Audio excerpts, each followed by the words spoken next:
बोले सोन जिहाल इनकलाब। भाई और बहनों, कहता मेरी माँ देखिए मैंने लकड़ी के चूल्हे पे खाना बनाते हुए। मेरी माँ के आंसू मेरे से देखे नहीं जाते थे जब धुआं आंखों में पड़ता था। किसकी माँ ने चूल्हे की लकड़ी पे रोटी नहीं बनाई? बीजेपी हिंदू मुस्लिम को छोड़ दे तो देश के अंदर एक भी सीट नहीं आएगी उसको। क्या बात कर रहे हैं, बड़ा दावा कर रहे हैं यानी आप। भी सीट नहीं आएगी उसको, क्योंकि आज तक उसने जो सत्ता हासिल की है हिंदू मुस्लिम के नाम पे ही किया है। कोई लेबर वाले से पूछ लो, थ्री व्हीलर वाले से पूछ लो, हर एक इंसान केजरीवाल की सिफत कर रहा है। केजरीवाल बहुत अच्छे इंसान है, जिसकी नीयत साफ है, जिसकी नीति बढ़िया है। आमने सामने बात करा दो। अगर प्रधानमंत्री जी मेरी 5 सवालों का जवाब दे दो तो मेरा गला काट देना। 56 इंच के सीने वाले वो तो सबका जवाब देते हैं। उनका सीना तो मैंने देखा ही नहीं। यहाँ पे तो 6 से 8 हजार सरकारी स्कूल गुजरात में बंद कर दी गई, बंद कर दिया गया। और ना ही लोगों को हॉस्पिटल की फैसिलिटी दी जा रही है। हॉस्पिटल का विकास हो रहा है, प्राइवेट हॉस्पिटलों का विकास हो रहा है। आज कोई भी किसी को इलाज करने जाना है तो यहाँ से 100 किलोमीटर दूर भूज जाना पड़ता है। मोदी साहब तो हर बार वादे करते, झूठे बोलते हैं और उनके पास हाँ झूठ बोलते हैं। 15 लाख का वादे किया, अब तो आ ही गया होगा किसी के अकाउंट पे नहीं आया। वो तो बस एक जुमलाबाजी।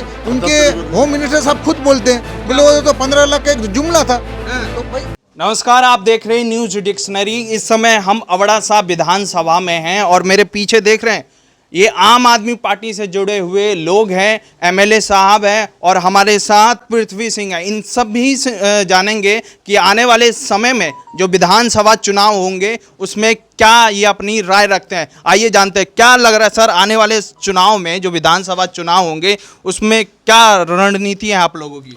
पहले तो जी मैं न्यूज डिक्शनरी का धन्यवाद करता हूँ जी, जो हमारे पास आए, हमारा दुख सुनने के लिए आए। तो देखिए ये इधर जो भी टीवी में दिखाया जाता वो कुछ भी नहीं है जी। मेरे को भी इधर 25 साल हो गए जी रहते को। तो इधर सबसे जो बड़ी प्रॉब्लम है खेडूत को, किसान को। इधर हमारे अवड़ासा में 130 गांव पड़ते हैं जी। 130 गांव में एक छोटी सी मंडी है, अनाज मंडी। उसमें भी सीजन में एक दिन में 6-7 ट्रॉली तुलती है, बाकी नहीं, बाकी कुछ नहीं है। और दूसरा जो हमारा दुर्भाग्य है, गुजरात में दुर्भाग्य हमारा दुर्भाग्य ये है कि हमारा जो भी अनाज, आप कितने भी हम अनाज पैदा करें, तो जैसे कि मैं थारे पे लेके बाड़े पे लेके ज़मीन खेती करता हूँ, कुछ मेरी थोड़ी बहुत मेरी आपकी है, तो हम 150 एकड़ की खेती करते हैं। तो हमारे सिर्फ 30 क्विंटल ही कणक सरकारी रेट पे खरीदी जाती है। तो बाकी तो तुम्हारी मर्जी, इसको फेंको, व्यापारी को आधे रेट में दो ना दो, कोई सुनने वाला नहीं है। तो एमएसपी पे सिर्फ 30 क्विंटल कणक की एक खाते पे ली जाती है। तो बड़े बड़े वादे करते हैं, ये कर देंगे वो कर देंगे। खेडूत की सबसे बड़ी दुर्दशा खेडूत की। और मैं खेडूत का इधर परप्रांतियों वाला केस भी लड़ रहा हूँ गवर्नमेंट के साथ। हाई कोर्ट में हम जीत चुके हैं। अब हमारे खिलाफ गवर्नमेंट सुप्रीम कोर्ट में है, क्योंकि मोदी साहब जाते हैं, बड़े बड़े वादे करते हैं, विदेशों में जाते हैं, अभी हमारा गुजरात में आओ, इंडिया में आओ, इन्वेस्टमेंट करो। तो हम पंजाब के इधर जिन्होंने अपनी इधर धरती आबाद की, उनको भगाने की कोशिश कर रहे हैं। ये क्या बोल रहे हैं आप? बोल रहे हैं कि पंजाब के लोग को यहाँ से भगाने की कोशिश कर रहे हैं। देखो जी, हमारा इधर हमने जब जमीन ली, हमने जमीन बिक्री में ली, जमीन बिक्री करने वाले को हमने पैसा दे दिया, गवर्नमेंट को स्टैंप ड्यूटी दे दी, गवर्नमेंट ने दस्तावेज कर दिया, एंट्री कर दी। एंट्री करने के बाद इन्होंने 10 साल 15 साल बाद हमारे खाते फ्रीज कर दिए। अच्छा। खाते फ्रीज करने के बाद हम बहुत घूमे, 2010 में हमारे खाते फ्रीज किए थे, तो किसी ने हमारी सुनवाई नहीं की। प्रधानमंत्री जी बोलते हैं तो किसानों की सबसे ज्यादा अगर कोई सुनता हो तो वो बीजेपी है, और आप बोल रहे हैं कि हमारी कोई सुने। प्रधानमंत्री जी से आमने सामने बात करा दो। अगर प्रधानमंत्री जी मेरी 5 सवालों का जवाब दे दो तो मेरा गला काट देना। 56 इंच के सीने वाले वो तो सबका जवाब देते हैं। उनका सीना तो मैंने देखा ही नहीं आज तक। मैं 2-3 बार तो मिल चुका हूँ उनको रूबरू भी। तो ये बोलने से पेट नहीं भरता। प्रधानमंत्री तो जहाज पे घूमते हैं। आगे देखो ना, मैंने के साथ लखपत तालुका में गया हूँ, मेरा ताल्लुक 3 दिन का तो दौरा कर ही रहे थे ना गुजरात में वो। गुजरात में तो जहाज पे आते हैं चले जाते हैं, रोड पे चले ना फिर पता चले भी मेरा मॉडल क्या है। रोड पे चले ना, हम आप लखपत ताल्लुक का हमारे गुरुद्वारा साहब भी यहाँ अपने बहुत ऐतिहासिक जगह है, पीर पैगंबरों की जगह। तो उधर जो MLA साहब थे ये कहते यार अपना तो बहुत अच्छी जिंदगी जी रहे हैं, तुम इधर कैसे रह रहे हो। लोग रोते हैं जी। तो वो मॉडल दिखाया जाता है हमें जो गुजरात में चमकता हुआ, वो कहाँ पे? जो चैनल जो हुए हैं चैनल वाले दलाल मीडिया वो दिखाता है। आप जैसे जो देशभक्ति करते हैं, जो सही दिखाते हैं, वो नहीं दिखाते। वो तलबे चटने वाले सब, जिनको पैसा दिया जाता है भी ये बोलो ये बोलो ये बोलो। कुछ नहीं, मेरे को 27 साल हो गए इधर रहते को, पर इधर के लोग अच्छे हैं। पब्लिक इतनी अच्छी है, हम बड़े प्यार मोहब्बत से रहते हैं, बहुत एक दूसरे की रिस्पेक्ट करते हैं। लेकिन जो राजनीति है, जो फूट पाने की जो कोशिश करती है ना, हम इससे बचे हैं सारे भाई। तो जनता इतना 27 साल से मतलब सरकार क्यों बना रही है जब ऐसा धरातल पे कुछ विकास ही नहीं हुआ? 27 साल से सरकार क्यों है? विकल्प ही नहीं है। विकल्प नहीं है। हाँ, अब विकल्प आ गया। क्या लग रहा है इस बार विकल्प में क्या है? मेरे हिसाब से देखो जी, कमल जब खिलता ना, कीचड़ में खिलता है। तो अब उसको कीचड़ को साफ करने के लिए झाड़ू आ गया। झाड़ू आ गया। हाँ जी, अभी झाड़ू से सारा जितनी भी गंदगी है ना, सारे देश में से निकालनी पड़ेगी। कल गुजरात में पूरे देश का, गुजरात से अब तो पूरे देश में चलेगी ये झाड़ू। गुजरात आप चाह रहे हैं क्या PM को बदलना? अब मैं कहना PM तो मैं कहना आज ही इस्तीफा दे दो, इनकी बड़ी इज्जत होगी। मोदी साहब आपके तरफ से दावेदार कौन होगा? दावेदार हम देखेंगे, जो आदमी अच्छा काम करेगा उसको दावेदार करेंगे। केजरीवाल साहब होंगे। केजरीवाल जी, वो तो दिल्ली में अभी मतलब CM बने हुए हैं। देखो जी, केजरीवाल का जो सपना है, केजरीवाल का जो सपना है, केजरीवाल चाहता है कि मेरा देश एक ऐसा देश हो जिसका हर बच्चा पढ़े स्कूल में, पढ़ लिख के अफसर बने। जो अपना देश के बच्चे पढ़े लिखे विदेशों को भाग रहे हैं भी, वो विदेश वाले अपने देश में आए। प्रधानमंत्री जी बोलते हैं डंका बज रहा है अब पूरे देश का विदेशों में। मैं करके आया हूँ जी इधर अपने गुजरात। एक ऐसी स्टेट है जी, कुदरत ने इसको इतनी वो दी है, जो कुदरती साधन है सबसे ज़्यादा गुजरात में है। गुजरात में। और जिस इधर अल्ट्राटेक एक सीमेंट की फैक्ट्री है, उस खेडूतों को कोई पता नहीं है बेचारे को कि भी क्या हो रहा है मेरा, वो तो गूठा लगाता है। बिल्कुल। ये कह के ज़मीन लीगी, आप हमको ज़मीन दो, हम आपको नौकरी देंगे। वो ज़मीन के बदले में गांव भी बीच में खरीद लिए। कल गांव वाले दुल्हत्तड़े मार मार के रो रहे थे, कहते हमारे को उजाड़ दिया गांव को भी। अभी वो बोलते ना, आपने अभी पहले बोला भी जहाँ जुगी वहाँ मकान, जहाँ जुगी वहीं मकान, ये नारा है बीजेपी का। वहाँ जुगी होगी इधर, जहाँ मकान वहाँ जुगी। जखो पोर्टर में परसों की बात है, कल की बात है, जखो बंदर है इधर हमारे बाजू में ही। बहुत गरीब बेचारे, मच्छी तो गरीब आदमी पकड़ता है, मच्छी मारों के सब गिर दिए। जो बोले गरीब का मकान उजाड़ दिए, लेकिन प्रधानमंत्री बोलते हैं मैं गरीब हूँ, मैं फकीर आदमी हूँ, और इस तरह की बात करते हैं। गरीबों की सबसे हितैषी पार्टी बीजेपी है। जैसे फकीर मोदी साहब है, मेरे को बना दो, मैं भी जहाज पे घूम लूंगा। और मैं भी प्रधानमंत्री है, इतना तो उनका हक बन रहा है कि जहाज पे घूमे, किसी देश में जाते हैं तो। मोदी साहब ने एक बड़ी बयान दिया था, मेरे को ऐसा लगा था मोदी साहब कुछ करेंगे। भाई और बहनों जी, कहता मेरी माँ देखिए मैंने लकड़ी के चूल्हे पे खाना बनाते हुए, मेरी माँ के आंसू मेरे से देखे नहीं जाते थे जब धुआं आंखों में पड़ता था जी। तो किसकी माँ ने चूल्हे की लकड़ी पे रोटी नहीं बनाई? हमारे आज भी बन रही है, अंदर जाके देख लो, बन रही है। बिल्कुल ठीक है ना।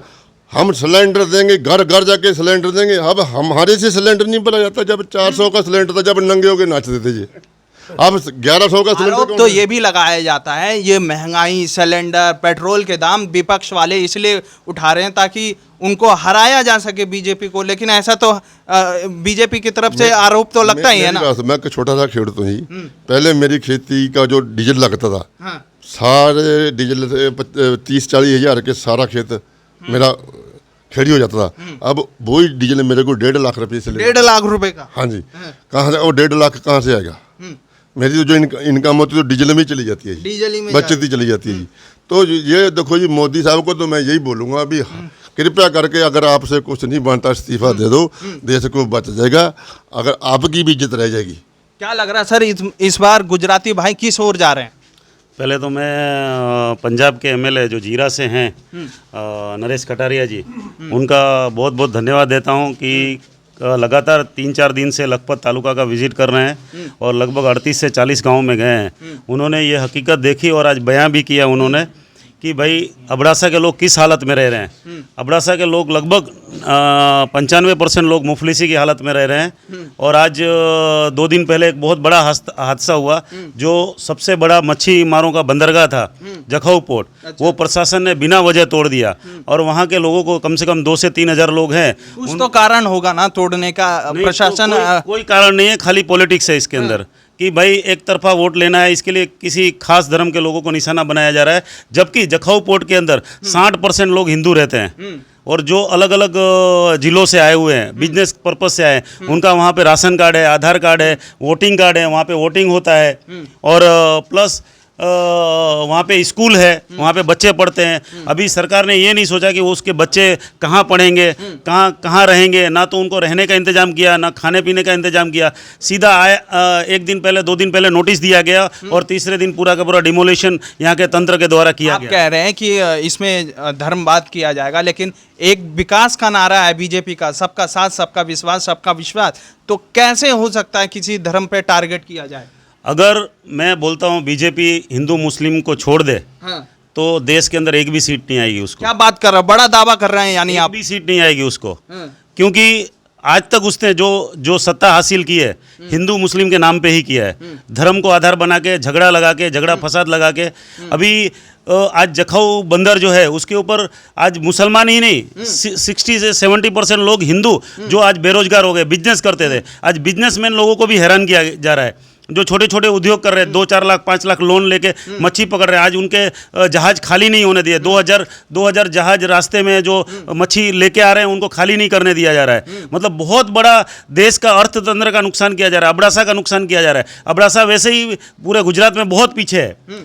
तो मेरा कहने का मतलब है कि अभी पब्लिक को ये समझना चाहिए, जनता को ये समझना चाहिए कि पंजाब में, दिल्ली में इतना अच्छा प्रशासन कर रहे हैं जो आम आदमी पार्टी के लीडर्स है जो, और आम आदमी पार्टी की सरकार पंजाब और दिल्ली के अंदर इतना अच्छा शासन कर रही है, तो कम से कम एक मौका आम आदमी को देना चाहिए। और अच्छे सुशासन की हम गारंटी देते हैं। हमारे एमएलए साहब ने गारंटी दी, जो केजरीवाल जी को और भगवंत मान जी को रिपोर्ट करेंगे, यहाँ का जो भी हालात है इसके बारे में रिपोर्ट करेंगे और बताएंगे कि ग्राउंड पे हकीकत एकदम जीरो है।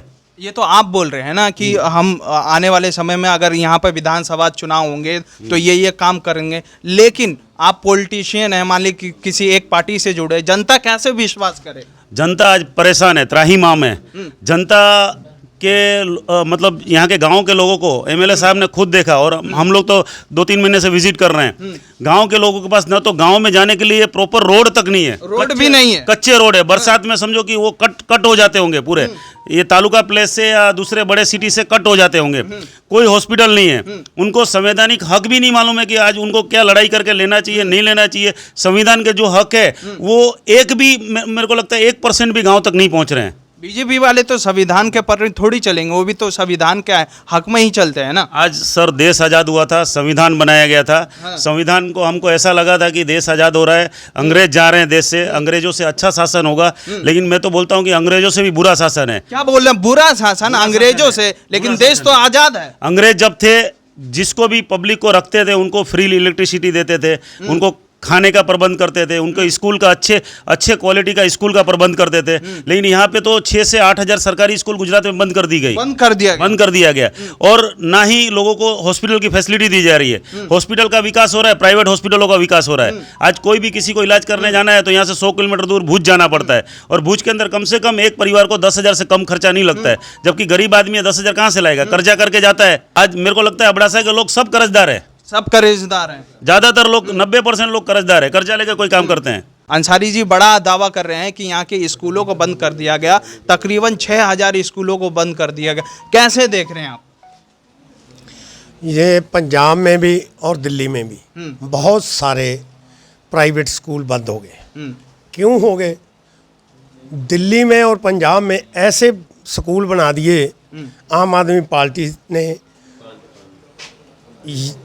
एक ही टेबल पर डीसी का बच्चा पढ़ता है, साथ एक मजदूर का बच्चा भी उसके साथ ही बैठता है, जो रिक्शा चलाता है उसका भी बच्चा साथ पढ़ता है, एक टेबल पर बैठ के पढ़ते हैं। वो ऐसे अच्छे स्कूल है, ऐसे सुविधा है और फ्री पढ़ाई कराते हैं। इधर देखो प्राइवेट स्कूल है, 5,000 6,000 महीने की फीस लेते हैं एक बच्चे की, 15-20 हज़ार। इधर पंजाब में 6,000 7,000 इतनी फीस है।